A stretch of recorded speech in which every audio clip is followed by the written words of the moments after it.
Hello friends, आज हम लोग बात करने वाले हैं कि हम लोग का यूनिवर्स का फॉर्मेशन कैसे हुआ, यानी कि हम लोग का ब्रह्मांड कैसे बना।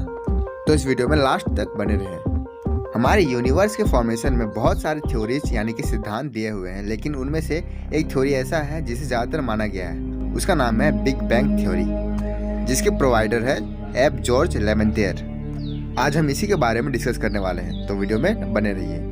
जिस समय हम लोग का यूनिवर्स का फॉर्मेशन हुआ, उस समय ना तो टाइम एग्जिस्ट करता था और ना ही कुछ और, न साउंड, न लाइट एटसेट्रा। आरंभ में वे सभी पदार्थ जिससे ब्रह्मांड बना है वो बहुत ही छोटे कण में था, एक स्मॉल पार्टिकल जिसका आकार एक एटम्स के बराबर था, और वो चीज एक ही जगह पर स्थित थी जिसका टेम्परेचर और डेंसिटी बहुत ही ज्यादा थी। उस पार्टिकल में हाई कंसंट्रेशन होने की वजह से उसमें आकस्मिक विस्फोट हुआ, जिसे बिग बैंग की घटना कहा गया है, जिसके कारण पदार्थों का विखराव शुरू हुआ, जिससे सारे ऑब्जेक्ट्स बिखरने लगे, और उसी से हम लोग का ब्रह्मांड का निर्माण हुआ, जिसमें से कुछ चीजें स्टार्स बन गए, यानी कि हमारे सूर्य जैसे और भी तारे, और बाकी सारे प्लैनेट्स बन गए, और जो इन चीज़ों की जगह न ही ले पाए वह एस्ट्रॉइड्स बनकर इधर उधर भटकते रहे। बिग बैंग की घटना आज से 13.7 अरब वर्ष पहले हुई थी। बिग बैंग की घटना के 10.5 अरब वर्ष बाद हमारे सौर मंडल यानी कि हमारे सोलर सिस्टम का विकास होना शुरू हुआ, यानी कि आज से 4.5 अरब वर्ष पहले हमारे सौर मंडल का विकास हुआ। शुरुआती दौर पर हमारी पृथ्वी रहने लायक नहीं थी। पृथ्वी का सफर इतना आसान नहीं था।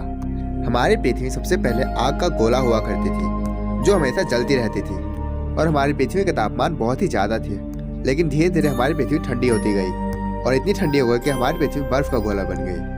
हर जगह से बर्फ ही बर्फ था। फिर हमारी पृथ्वी का बर्फ भी पिघलने लगा, फिर नॉर्मल वाटर के फॉर्म में आ गई, और इसी के वजह से हमारी पृथ्वी में जीवन पनपना शुरू हो गई। सबसे पहले बहुत सारे छोटे छोटे बैक्टीरियाज थे, और उसी बैक्टीरियाज के विकसित रूप में और भी बैक्टीरियाज पनपने लगे, और ऐसे में हमारी पृथ्वी रहने लायक हो गई, एक ऐसा प्लैनेट जिसमें लाइफ एग्जिस्ट कर सकता है। लेकिन शुरुआती दौर पर सारे जीवाणु सिर्फ पानी में रहा करते थे। फिर उनका विकास धीरे धीरे हुआ और वो जमीन पर आ गए, और इसी तरह लाइफ एग्जिस्टेंस का प्रक्रिया बढ़ती गई और डायनासोर का रूप ले ली।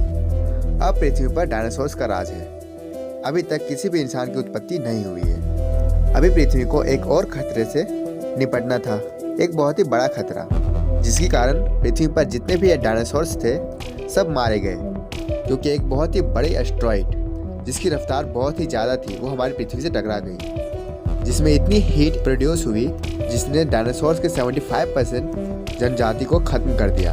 लेकिन अभी भी अर्थ के दूसरे छोर पर अभी भी डायनासोर्स जीवित थे, और उनकी मौत कुछ दिनों में हो गई। इसका कारण ये है कि उस एस्ट्रॉइड के टकराने की वजह से हमारा वायुमंडल प्रदूषित हो चुका था, और आसमान में काले बादल छा गए थे, जिससे कई दिनों तक सनलाइट पृथ्वी पर आ ही नहीं पाई, और ऐसे में सारे पेड़ पौधे मर गए और डायनासोर्स भी मर गए।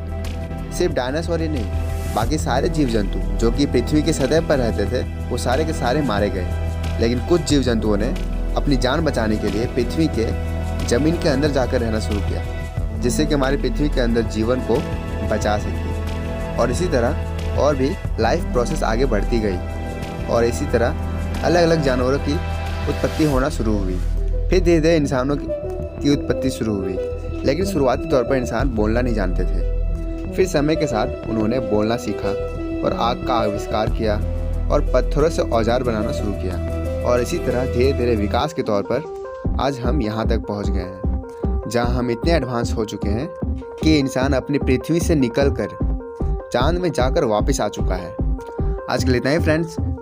वीडियो कैसा लगा हमें कमेंट बॉक्स में ज़रूर बताएं, और पसंद आए तो लाइक कर दें, और अगर आप नए हैं तो इस चैनल को सब्सक्राइब करना ना भूलें।